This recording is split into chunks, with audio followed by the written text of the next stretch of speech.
My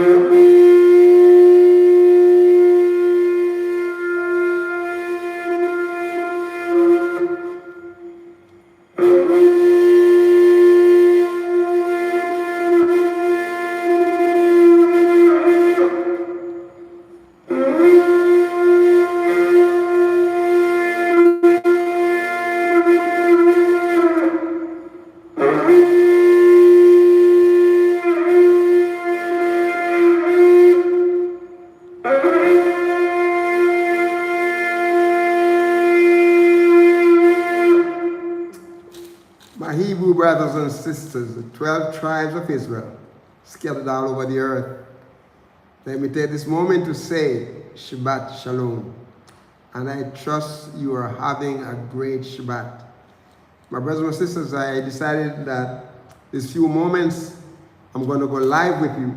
So if you are able to get in the room, we welcome you. Otherwise, you'll be able to see this few moments here.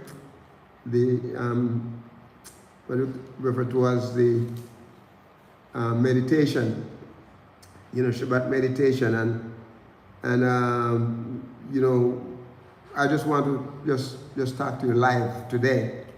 Praise His holy name. Praise His holy name. But brothers and sisters, there are so many things that are happening all over the country.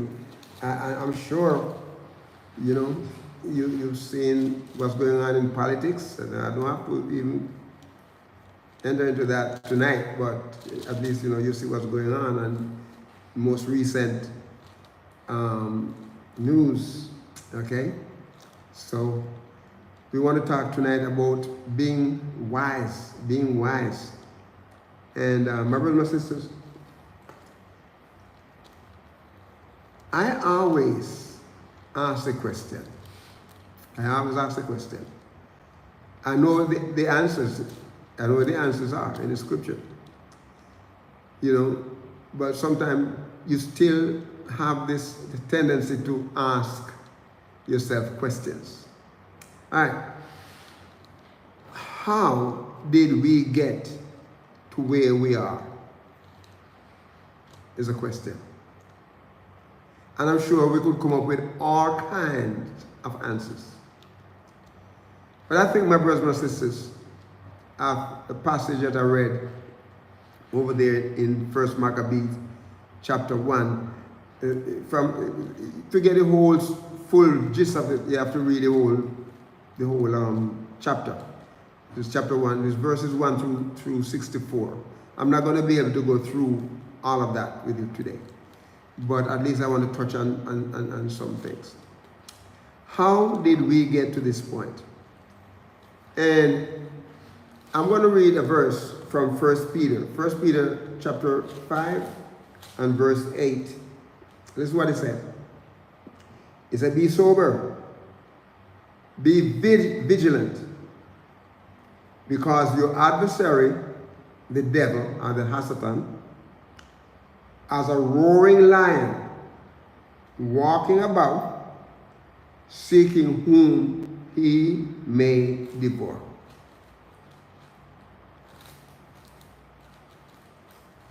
Whom resists, in verse 9, whom resists steadfast in the faith, knowing that the same afflictions are accomplished in your brethren and are in the world. Right? So, my brothers and sisters, we can get careless if we don't watch, if we're not vigilant, if we're not sober, if we're not paying attention. And the question I ask about how did we get to this point is this exact same thing happened to our Hebrew, African, Israelite people. Okay? We're not paying attention. Now, if you understand Maccabees, first Maccabees, all these are among the scriptures that were written during what they would consider the silent years.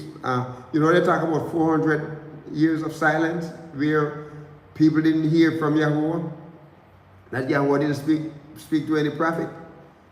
Don't pay attention to that, because that's not true. The only reason why they're able to tell you that is because they have their agenda. This first Maccabees, the whole of the chapters of the Maccabees, you have first, second, third, and fourth Maccabees. And they all were written during that period that they consider the silent year. If it was silent, they would have no activities, my brothers and sisters.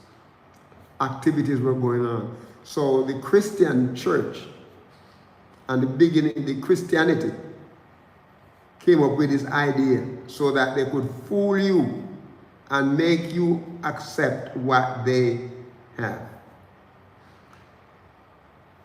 The bishops that gather at the council, like the Council of Nicaea and Ephesus and Jerusalem and different places, my brothers and sisters, let me tell you that they are human beings. And they were not any more inspired in their meeting and in their decisions than what we see here. My brothers and sisters, this is history. This is history telling us what happened. You know that it was during the Maccabees. They were part of what you refer to as, the revolt against Rome and the oppressions and so on. But anyway, here is, every time I read this passage, especially this chapter, it burns my heart, my brothers and my sisters, to see how we African Hebrew people, that we refer to as Hebrew Israelites, how we can just bring people in our lives, bring them in our company without understanding their intents, without understanding their customs. That accepting their system. And this happened right in the moment or in the time when you refer to the time of what we refer to as the Greek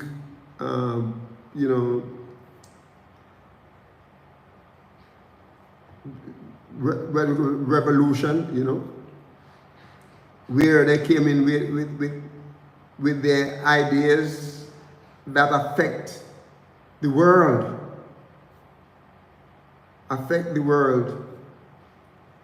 their system of government and everything like that, and so here we read that like in chapter 1 verse 1, listen what it said. And it happened after that,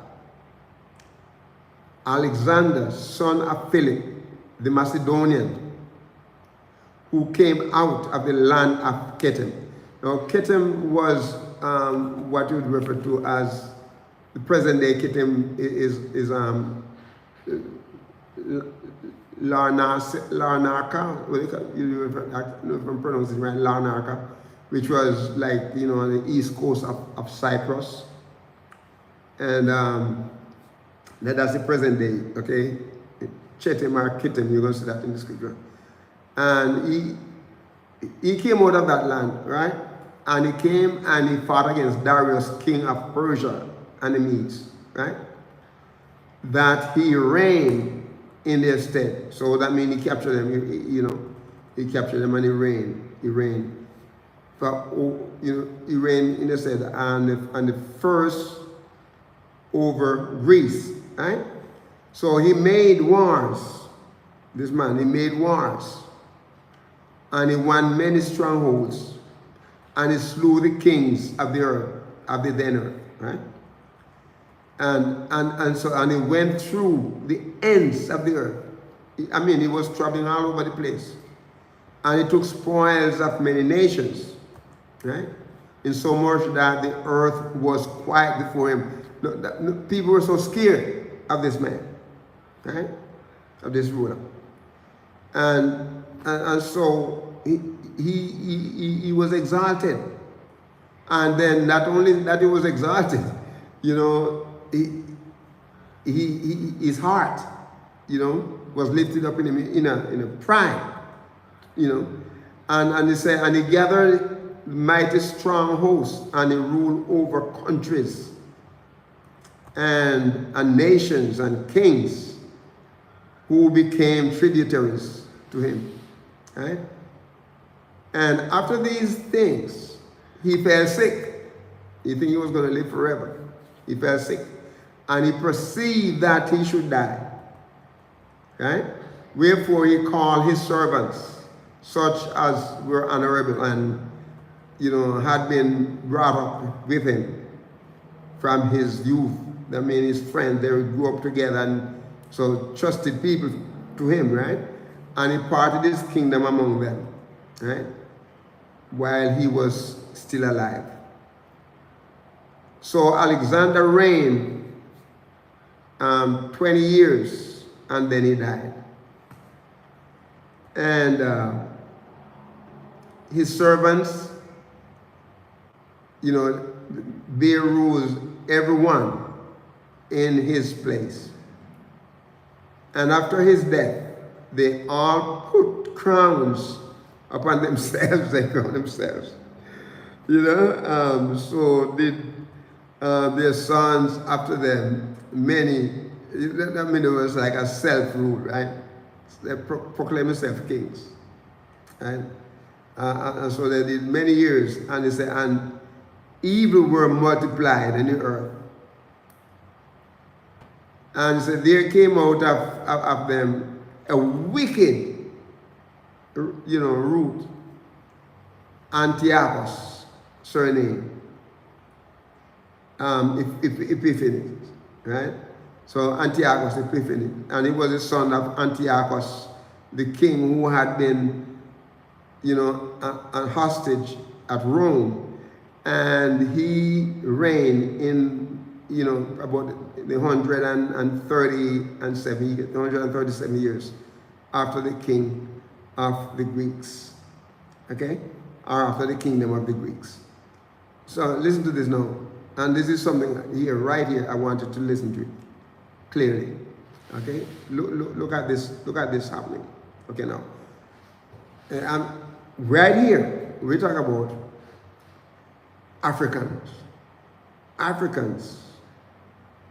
and we refer to themselves as Hebrew Israelite, right? Our ancestors, right? Listen to this. In those days, there went out of Israel. Listen to this. Wicked men, not holy men, wicked men who persuaded many.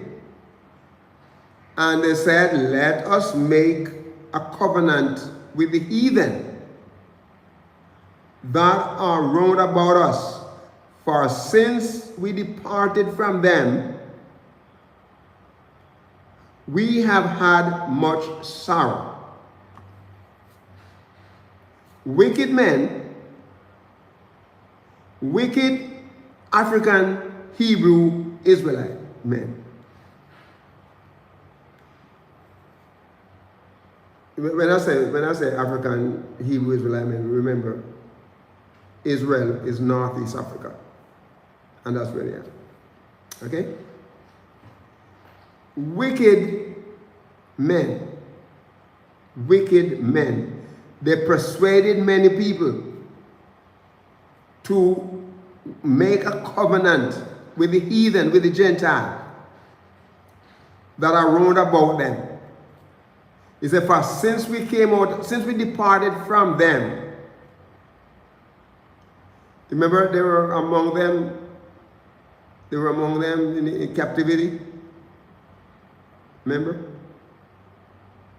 Right?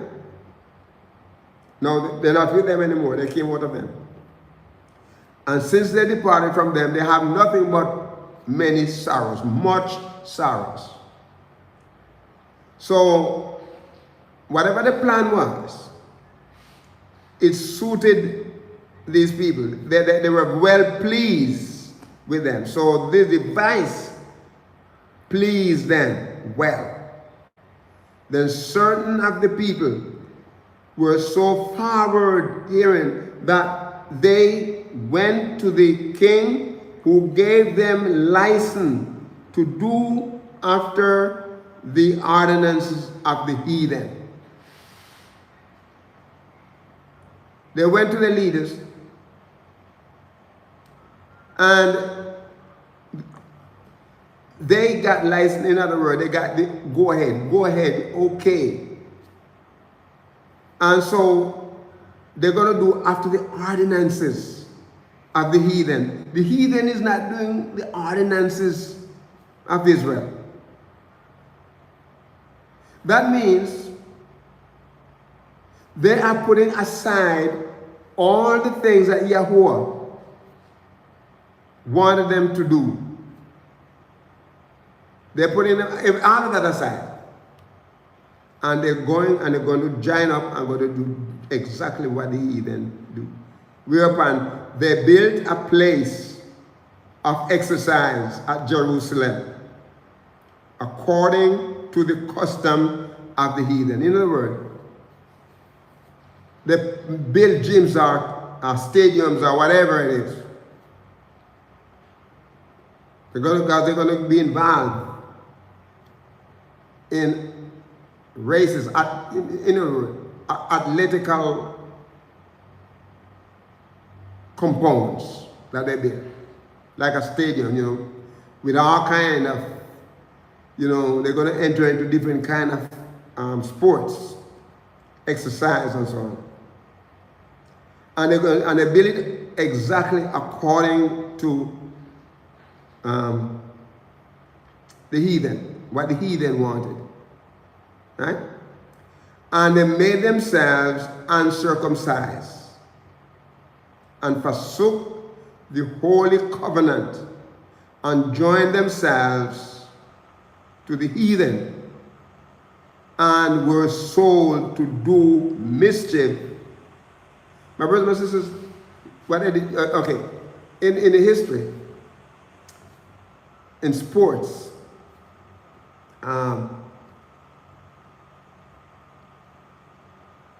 they used to run, like the races. The men they are naked. They never have any kind of clothes on, so they were naked. That's what they used to participate. That's what the Gentiles, the heathen, did it. And so the Israelite could not be a part of those sports, basically, because they were circumcised. And circumcision was a no-no to the Gentiles. And so the men, in order to participate in those sports, in those exercises, to act and to look just like how the Gentiles were, the heathen, they have to go and uncircumcise themselves.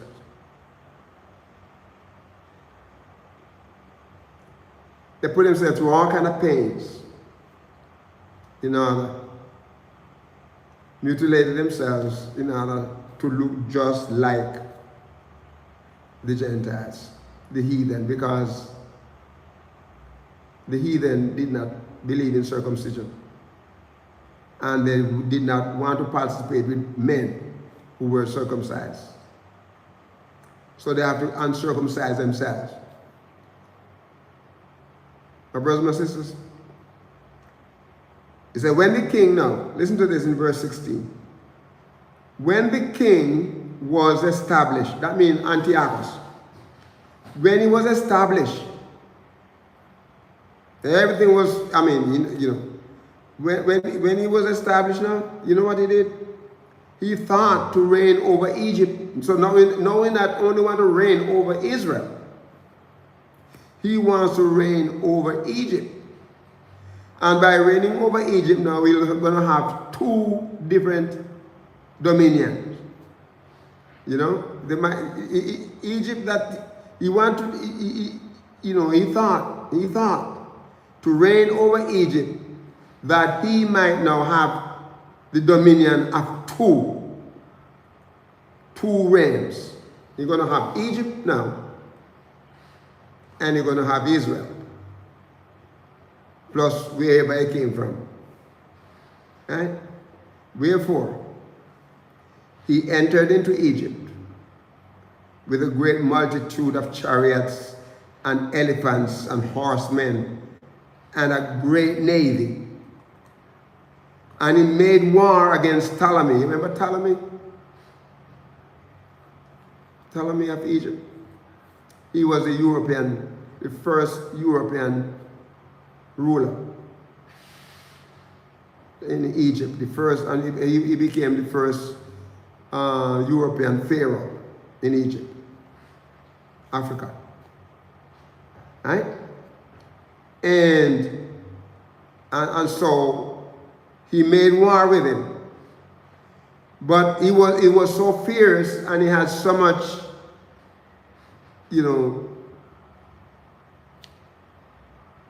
army men, soldiers, and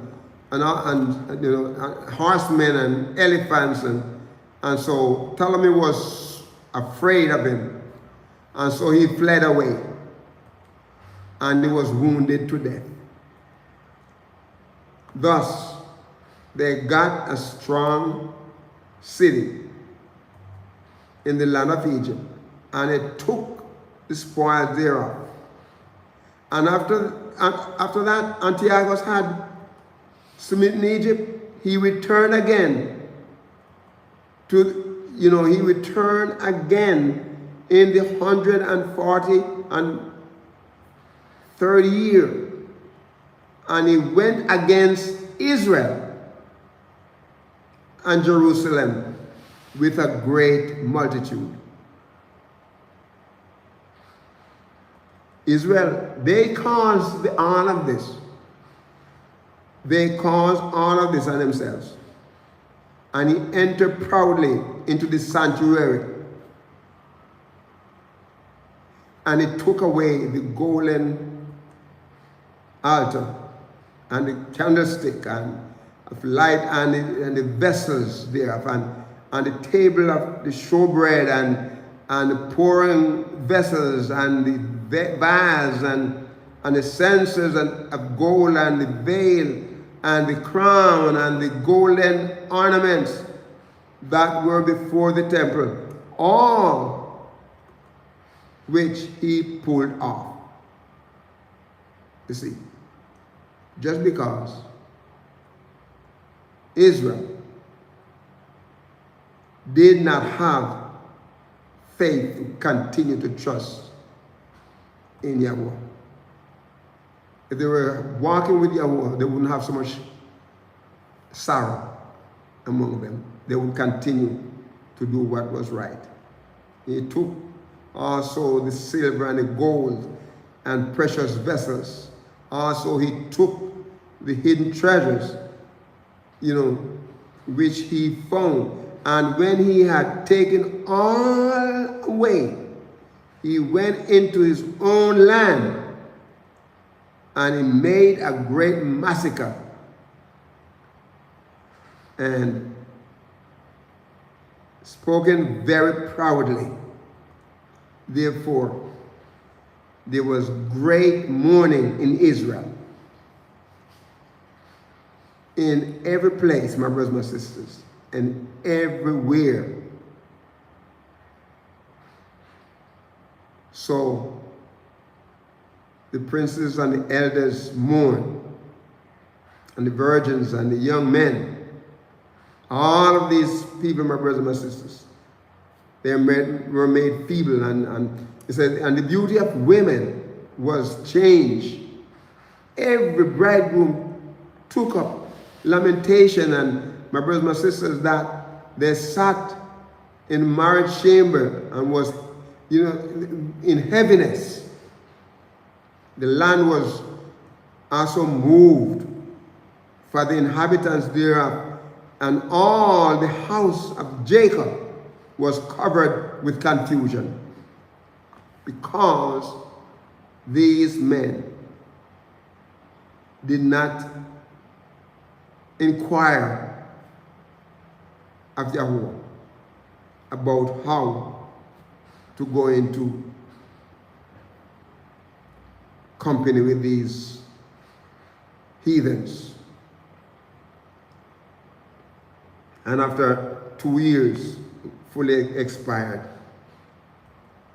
the king sent his chief collector of tribute unto the cities of Judah, who came into Jerusalem with great multitude and spake peaceable, unto them, and until they get what they wanted. But all was deceit. For them, when they had given him credence, he fell suddenly upon the city and smote it very sore, my brothers and my sisters, and destroyed much people of Israel. My brothers and my sisters, this is what happened. This is what happened when we don't do the things that Yahweh wants us to do. Like the said here. Say, be sober. Be vigilant. Why? Because the devil, as a roaring lion, he goes around to seek who he may devour. And this is what happened to them. This is what happened to them, my brothers and my sisters. And my brothers and my sisters, I'm telling you that if you don't take care, the same thing can happen to you too. If I don't take care, the same thing can happen to me too.